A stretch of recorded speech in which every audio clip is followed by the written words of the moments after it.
Fala galera, a gente está inaugurando um novo programa aqui que vai ser, por enquanto a gente está definindo o nome e a gente vai botar numa enquete aí para votação de qual vai ser o nome. Que seria a gente comentar as últimas notícias da semana ou do mês e com a nossa visão daqui da agência. Vai ser eu e o Igor, né, Igor? Isso aí. E aí, beleza? Como é que você tá? Tudo bem? Tudo jóia. Hoje a gente separou um assunto que é influência, né? A gente vai comentar duas notícias que estão em alta nas últimas semanas aí, que foi, primeiro, o show da Lady Gaga. Showzaço, né? Exatamente. A gente fez até um post lá no Instagram, né? Sobre o ROI do show, né? Isso. E a gente decidiu comentar isso aqui um pouco melhor, né? Acho que ampliar essa visão, né? E juntar isso com uma outra visão da influência, que são os influenciadores que estão até sendo investigados na CPI que está rolando, a CPI de apostas, de jogos de azar. Jogos de azar, isso. Eu não lembro muito bem o nome da CPI não, mas ela está tratando sobre o pessoal que fazia publi do jogo do Tigrinho, né? E aí a gente comentar sobre o lado até que negativo, podemos dizer assim, da influência. Acaba que a gente vai falar tanto do lado positivo quanto do lado negativo da influência. Foi isso que a gente trouxe para esse primeiro programa. Perfeitamente. Por um lado, assim, se a gente quiser começar comentando, né? O show da Lady Gaga que aconteceu em Copacabana, ele teve 3 fontes de renda. De recursos, de recursos, né? Isso, melhor palavra. Exatamente. Foram 15 milhões da Prefeitura, 15 milhões do Governo do Estado e 62 milhões privados. Vieram do Itaú, da Heineken e da Globo. Da Globo, isso. Né? Perfeito. A gente teve um público recorde, foi maior até que o show da Madonna, que era um dos outros que teve um público gigante. Né? O show da Lady Gaga teve 2,1 milhões de pessoas. Muita gente, né? Mais de 2 milhões de pessoas. E as pessoas às vezes ficam se perguntando, né? Por que a Prefeitura investiu num show e não investiu em outros setores como saúde, educação, etc. Mas isso foi muito bem pensado. E por trás disso foi o que a gente publicou, que é o retorno sobre o investimento, é o ROI. Isso para a cidade e para o estado do Rio foi muito positivo, impactou com os números muito grandes, que você mesmo pode ver, que a gente até notou que são muitos números. Né? Exatamente. Olha só, que eu notei aqui, só de impacto econômico estimado, 600 milhões de retorno. Né? Ou seja, assim, são 600 milhões entre os consumos monetários dentro da cidade do Rio de Janeiro, com restaurante, com hotel, né, com translado, com tudo que o turista gastou indo ao Rio para ver esse show. Exatamente. Fora isso, tem uma outra questão que são o retorno com mídia espontânea. O que seria isso, mídia espontânea? Mídia espontânea a gente chama quando você recebe mídia, você recebe publicidade de forma que você não está diretamente pagando por isso. Por exemplo, quando você anuncia na televisão, anuncia na rádio, você está pagando para ter publicidade. Perfeito. Né? A mídia espontânea é quando usuários ou a própria mídia mesmo tradicional, como um jornal, etc., fala de você sem você pagar. Né? Esse retorno em mídia espontânea para o Rio foi estimado em 98 milhões. Então, quer dizer assim... Já superou o investimento no show, né? Exatamente. O custo do show foi aqui foi 92 milhões, o custo do show em si. Né? Mas só esse retorno com mídia espontânea já foi 98 milhões. Fora os 600 milhões. Exatamente. Que você falou anteriormente. Fora que tem outra questão. O show ele foi posicionado, né, na agenda do Rio no momento de baixa para a cidade. É um momento de baixa estação, assim, já está esfriando, né? Não é o auge do Rio de Janeiro. Sim, né? que é uma cidade turística. Exatamente. Então, posicionar isso no momento de baixa também é interessante porque foi estrategicamente pensado pela prefeitura. Então, assim, utilizou a influência de uma artista global, uma artista renomada, que trouxe um show diferenciado para a cidade, né? E também, ao posicionar isso de uma forma estratégica na agenda, trouxe todo esse retorno. Né? O ROI foi alto. Foi altíssimo e foi muito bem pensado. Né? Um projeto bem pensado, bem executado e que trouxe um retorno muito bom para a cidade do Rio de Janeiro. E é isso, só para a gente finalizar essa questão do show da Lady Gaga, acho que era interessante você comentar sobre essa questão do ROI, né? Porque a gente vê isso no dia a dia, né? A gente que trabalha com marketing, a gente vê ao cliente que ele contrata uma agência, ou que ele investe em anúncio, ou ele investe em influenciador mesmo, né? E ele está sempre visando o ROI, né?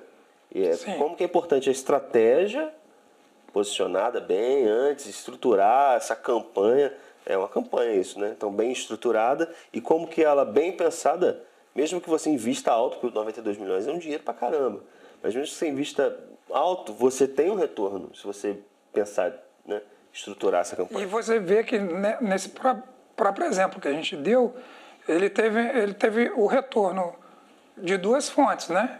O retorno financeiro, 600 milhões, e o retorno de mídia espontânea, 92 milhões. 98. 98, até maior. Então, assim, esse projeto, por exemplo, essa campanha, ela trouxe um ROI altíssimo nos dois setores. Porque, às vezes, você investe em alguma campanha, não com o intuito de venda diretamente, né? Perfeito. Mas para você fazer a exposição da sua marca. Também não deixa de ser um ROI. É um retorno sobre o investimento que você fez para a divulgação da sua marca, não necessariamente ali diretamente do retorno financeiro. E ela conseguiu atingir os dois níveis. Bom você falar isso, porque as campanhas elas têm objetivos diferentes, né? Não necessariamente todo o dinheiro que você investe ele vai voltar como dinheiro, ele pode voltar como presença de marca, ele pode voltar, né, como lembrança. E aí vai depender da estratégia de fato, que cada cliente, cada campanha, cada momento da empresa vai ter né? A gente costuma muito falar sobre isso, por exemplo, quando você vê a BIC, que não investe, né, em propaganda, mas você vê a Coca-Cola, que não para de investir em propaganda. Sim. Né? É uma empresa que não precisa disso. Você já sabe quem é a Coca-Cola, mas ela não deixa de investir porque é uma parte da estratégia dela. Onde ela pode, ela coloca o logo dela para aparecer e você não esquecer de tomar Coca-Cola. Se você pensar assim, quando você vai numa beira de estrada, por exemplo, que tem um outdoor ou que tem uma fachada normalmente de bar, né, que é pela Coca-Cola ou é pela Ambev, etc. Não necessariamente colocar aquilo lá vai se pagar, porque muitas vezes, né, você não vai vender o suficiente para pagar aquilo que é investimento alto, mas é a forma de você manter a lembrança. Então, assim, é uma estratégia, também faz parte do conjunto, né? Agora, esse é um lado da influência, é um lado positivo. É a influência positiva, né? Perfeitamente. Por outro lado, cara, a gente tem uma coisa que está acontecendo agora no Senado, que é a CPI dos jogos de azar, né? Vulgo Tigrinho, né? CPI do Tigrinho, né? Perfeitamente. Ela está investigando os influenciadores, principalmente, e como que eles utilizavam essa influência deles para fazer as pessoas jogarem, né? Aproveitar do vício das pessoas nisso. E também uma coisa que estava acontecendo é que eles estavam ganhando dinheiro quando as pessoas perdiam. Se você apostasse e você perdesse, eles tinham um retorno de 30%, 40% em cima dessa perda, né? Isso vai muito de impacto, assim, para o que é a responsabilidade do influencer, né, Igor? Porque nem tudo é o dinheiro, né? E você fazer ser influência de uma marca, eu acho que vai de encontro muito da sua marca pessoal. Perfeito. Né? E você fazer...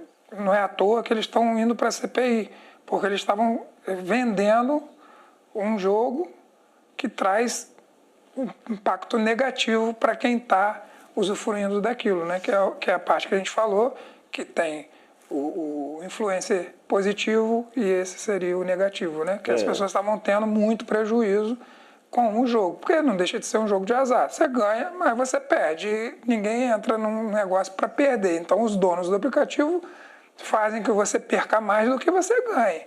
A banca sempre vence. Sempre vence. E sim, só para inteirar, o assunto principal era que muitas vezes esses influenciadores, cara, eles botavam vídeos meio que fake, Sim. saca? De tipo, era muito fácil no vídeo que a pessoa estava jogando, era muito fácil ganhar. E não é essa a realidade. Assim como também você estava comentando comigo de um outro caso, que aí de fato não é um jogo de azar, é um jogo comum, mas que também é uma forma meio controversa de usar a influência, posso dizer assim? Muito controversa, né? Porque, na verdade, esses joguinhos de celular, eles vendem na propaganda um vídeo de uma pessoa jogando, e quando você instala o jogo, às vezes não é muito aquilo ali que você está vendo. Às vezes eles mostram um negócio muito elaborado ou um jogo muito legal, e na verdade quando você instala, não é, pode até existir ali um minigamezinho no estilo daquela propaganda que eles estavam fazendo. E o jogo, no caso, é o Last War, que o Ventura, né, o Thiago Ventura estava fazendo agora a propaganda dele e dizendo que exatamente o contrário. Ele fala na propaganda que aquele jogo é aquilo ali mesmo. E na verdade não é. Eu já até joguei esse jogo no passado e posso dizer que acredito que hoje não tenha mudado. E se você fizer uma pesquisa dentro do próprio jogo, nos comentários ali embaixo, as pessoas estão reclamando justamente disso, que instalaram o jogo pensando que eram de uma forma e a outra totalmente diferente. Perfeito. Então, assim, é muito chato você ver um influencer fazendo uma propaganda no produto e mentindo sobre isso, né? Vai de encontro com a da CPI, que eles estão mentindo que a pessoa vai ter instalar o jogo e vai ganhar dinheiro, ficar milionário. Exatamente. E tem um lance engraçado porque a gente está vivendo uma época que se duvida das coisas que você está vendo, né? E quando eu vi a primeira vez esse anúncio do Thiago Ventura falando do lado ali, eu fiquei na dúvida se era ele, não sei se rolou isso contigo. Não, eu também achei, porque teve do Tigrinho, né? Tiveram muitas pessoas famosas que usavam de inteligência artificial, usando, né, o rosto e a voz de pessoas famosas para divulgar o código, porque também você pode ganhar dinheiro com o código do Tigrinho. Então, se você instala lá o aplicativo e transfere esse código para uma outra pessoa ganha, sei lá, um valor X e você também ganha um Y. Então, estava se divulgando muito esse jogo usando essa estratégia de colocar um fake. E aí, que é o que você está falando agora, né? Quando apareceu a primeira vez, eu também achei que era um fake do Thiago Ventura, mas não. Se você entrar na loja, e a gente entrou para poder conversar aqui, ele está estampado até no banner de propaganda do jogo. Exatamente. E, inclusive, aproveitando esse gancho sobre influência, a Virgínia foi um dia antes, no caso ontem para a gente que está gravando hoje o programa. E ela foi ontem na CPI. Na CPI. E aí, assim, até a gente pode comentar depois sobre como que ela fez algumas coisas que claramente foram ensaiadas para que ela pudesse viralizar depois, né? E deu certo, porque depois que ela saiu da CPI, ela lançou um código de desconto, na loja dela, saca? Pô, pensado pra caralho.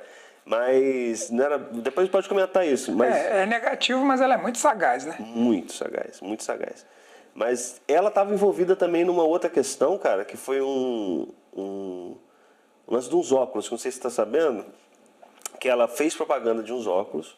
Os óculos nunca foram entregues, não sei se era óculos de sol ou óculos de grau, tá? Ficar devendo essa informação, mas eram óculos. Os óculos nunca foram entregues e ela foi condenada pela justiça. Inclusive, até anotei aqui, ó, com o Código de Defesa do Consumidor, ela foi condenada pelo seguinte, que quem anuncia tem responsabilidade. É como se fosse coparticipação, não é? Exatamente. Você tem uma corresponsabilidade. Sim. Sacou? E aí, ela foi condenada porque os óculos nunca chegaram. Não sei se nem a marca, se bobear a marca nem dela era. Sabe? Mas é interessante a gente ver isso, porque a gente está vivendo uma era de micro-influenciadores, de influenciadores, né? Generalizada, e que o influenciador tem uma responsabilidade nessa questão também, cara. Tem que ficar ligado, sabe? E é bom pontuar isso, né? O Código de Defesa do Consumidor, ele ampara quanto a isso, né? Exatamente. Tem um outro dado também importante sobre essa questão de influência, cara. Saiu um levantamento que 92% das pessoas confiam mais em uma recomendação de uma pessoa do que a recomendação de uma marca. Se você fizer uma recomendação, ela confia 92% a mais. E isso vem de encontro com o que a gente está conversando, que você trabalhar com influenciadores é muito positivo. Você vê, 92% é um número muito expressivo. E as pessoas têm essa responsabilidade. E tem que pensar antes de pegar uma marca, porque dinheiro realmente é muito bom, eles devem ganhar muito dinheiro para estar fazendo isso, Mas seria interessante investigar antes se o que eles estão passando, se é benéfico para o público deles ou não. Porque o público é deles. E se você acaba fazendo mal ao seu próprio público, daqui a pouco você que não vai ter tanta gente mais te seguindo, né? Eu acho que tem que ligar esse alerta. Eu acho muito bom o que está acontecendo da CPI e também dessa questão que eu não sabia do óculos, dela ter sido condenada né, não é coparticipação, mas enfim, isso é muito importante, porque o influenciador, as pessoas gostam muito da pessoa, né? Por isso ela veio o nome de influenciador. E ela passar coisas boas é muito mais positivo do que passar coisas ruins. É uma coisa que a gente sempre ouve falar, né? Que assim, para você construir uma reputação é um trabalho de uma vida. Uma vida, Mas isso. para você perder é questão de segundo. Perfeita a colocação. E aí, assim, construir público na internet também é um trabalho de uma vida. Você não constrói do dia para a noite, sabe? Mas você pode... De fato, as cifras são muito altas quando eles oferecem. A gente já entrevistou gente aqui no nosso podcast principal, o GDcast, que acontece toda segunda-feira, de gente que é influenciador e que trabalhou com essas casas de apostas e a cifra é sempre muito alta, sabe? Mas realmente tem que se ponderar, porque, cara, quando a esmola é demais, o santo tem que desconfiar. Sabe? Verdade. Né? E aí, só pra gente fechar, então, assim, pra concluir esse assunto, né? Eu queria comentar com você, que eu não sei se você está sabendo também, que é esse lance da Virgínia. O que ela fez? Ontem ela foi na CPI e aí ela entrou com uma roupa totalmente diferente do que ela usa no dia a dia. Ela anda sempre muito bem produzida. Tava de moletom, como se eu ouvi isso daí. Ela estava de moletom, como se estivesse dentro de casa, né? Uhum. Já pensado para passar a imagem. E a outra coisa, as falas dela, assim, ela falou um negócio do tipo, que Deus abençoe os nossos espectadores e vão para cima. Aí já viralizou isso, tipo, essa mulher falar isso no Senado, não condiz muito com o ambiente. A outra coisa foi ela tava com um copo Stanley rosa, daqueles tipo que o Neymar usa, né, aquele gigantão, que tem um canudo. Um dado momento lá, ela tá com aqueles microfones do Senado, que são os microfones fininhos assim, ela bota a boca no microfone como se fosse o canudo do copo Stanley. Ah, pelo amor de Deus, cara. Claro que ela sabia que alguém ia ver aquele corte, tanto que logo que ela fez isso, recortou e ela... Viralizou, lógico. O assunto do dia, para quem é cronicamente online, foi a Virgínia, sabe? E aí, é o que eu tava falando. Ela acabou o inquérito lá, interrogação, não sei como é que é o nome certo, mas ela saiu da CPI e ela logo lançou um cupom de desconto, velho. Por o copo. Acho que para a loja dela. Loja ela dela, tem loja de produção de coisas, sabe? Ela vende... aumentou muito a visualização dela, né? É o que a gente falou, né? Ela é muito sagaz. Muito sagaz, exatamente. Então, assim, esse programa é para a gente poder avaliar, que eu acho que é importante, a gente avaliar como que a influência ela pode ser usada para um lado positivo, né? Tanto da marca quanto para a sociedade. No caso da Lady Gaga, né, que a gente comentou no início da conversa. Exatamente. Tanto para um lado positivo financeiro ou para a sociedade, mas também como lado negativo. Né? O caso dessa CPI, por exemplo, é um caso de saúde pública. A gente tem um cliente aqui que é uma psicóloga, ela estava conversando com a gente, que um dos setores psiquiátricos do Rio de Janeiro, que foi aberto na época de jogos de azar, porque teve uma época que maquininha era legalizado, né? Tinha cassino, né? A gente veio nessa época e depois foi tudo proibido. Mas esse setor foi aberto nessa época para tratamento de pessoas viciadas em jogos. Esse setor estava quase fechando. E aí depois que voltou as bets e agora, né, recentemente, depois do governo Temer para frente que foi aprovado isso, esse setor está explodindo de gente de novo, sabe? Ele está crescendo, é um problema de saúde pública mesmo. Então, assim, influência, de fato, que usada para lado negativo até social mesmo, né? Tem um dos dados que a gente levantou aqui, cara, que tem não sei quantos bilhões de dívida acumulada quanto a isso, sabe? É bem pesado mesmo. O valor é muito expressivo, né? Você vê que é um valor expressivo, que a gente tem números tanto para o lado benéfico da Lady Gaga, mas acredito que seja um valor também expressivo tal qual para o lado negativo, que é a da CPI das bets. Aí, Exatamente. Do jogo de azar.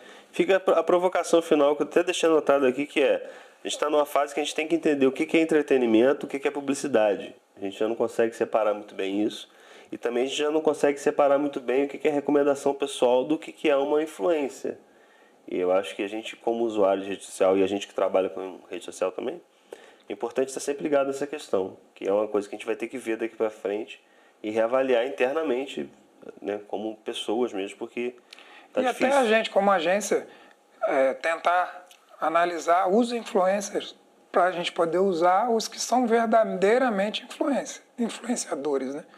E não esses que querem se vender a qualquer custo. Exatamente. A gente vem discutindo sobre isso aqui, sobre até o lance de números, né? Hoje é muito fácil o cara ter números inflados.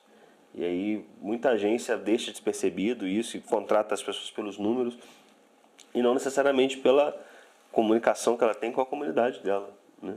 É importante entender isso também. Com certeza. A comunidade é muito mais importante, a interação, do que a quantidade de números de seguidores. Perfeitamente. Então, gente, olha só. Esse foi o nosso programa piloto, sem nome ainda. Sem nome, e a gente vai mandar uma enquetezinha aí. Espero que vocês ajudem a gente a encontrar um nome para esse programa. E a gente se vê semana que vem? Semana que vem. A gente volta com outro assunto, discutindo aqui. E vamos relembrar o pessoal também, Alexandre, que toda segunda-feira tem GDCast, nosso encontro aqui semanal, com o pessoal da região para conversar sobre várias histórias. Só agradecer para todo mundo, dá um like, segue a gente e segunda-feira estamos mais um GDCast na área. Obrigado. Valeu, gente. Até a próxima.